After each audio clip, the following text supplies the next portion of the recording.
પ્રતિમા સહાય કરો અને સન્મુખ રહો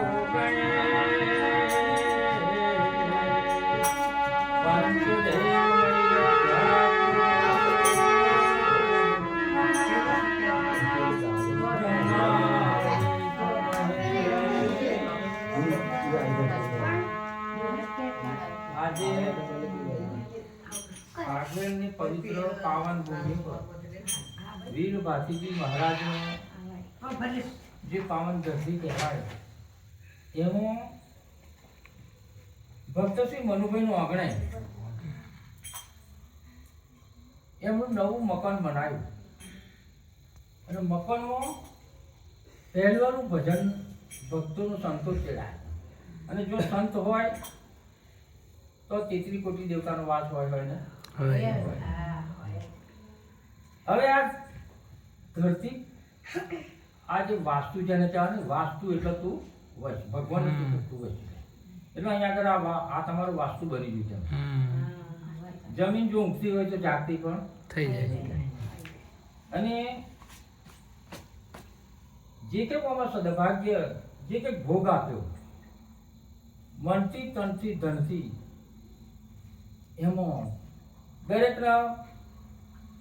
એમનો ઈશ્વર એમના સારા વિચારો સદબુદ્ધિ આવે એમના ધન સંપત્તિ ચોપડે બુદ્ધિમાં વિકાસ થાય એમના કુટુંબ કબીલાનો જેમ જેમ દિવસ ઉગે એમ પ્રગતિ થાય એવી આ સંતોના આશીર્વાદ છે અને જેવા સારા વિચારો કરે તો જ સારું બનાય એમને કશું સારું થતું નહીં ઘણું વિચારીએ નહીં તો કશું મેળ થાય નહીં વિચારમ પરમ જ્ઞાનમ મહાપુરુષો એવું કહે છે જો સુધી તમારા વિચાર શુદ્ધ ના આવે તો મને સદબુદ્ધિ આવે નહીં તો ધનભાગ્ય છે આ મનોભાઈને કે અહીં આગળ દૂર દૂરથી સંતો ભક્તો અત્યારે ઘણા કામમાં લીન હોય થાકેલા પાકેલા હોય પણ એમના આમંત્રણને અને વાડીલાલ મહારાજનો મૌન આપી અને અત્યારે પધાર્યા હોય તે બધા સર્વ સંતોને કદાચ કોઈને કદાચ માઠું લાગતું હોય કદાચ દિલને કદાચ એ થતો દિલ ગુજર કરતું પણ આ સંતની સભા કહેવાય સંતમાં કદાચ જૂઠું ના હોય પણ એમનું કંઈક રહસ્ય છુપાયેલું હોય અને એ રહસ્યને આપણે સમજવાની જરૂર છે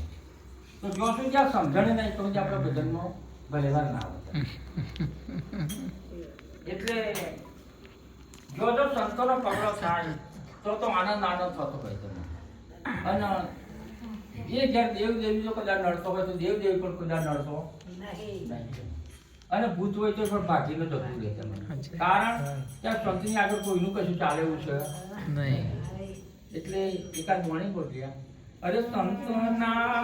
પગલા જ્યાં જ્યાં થાય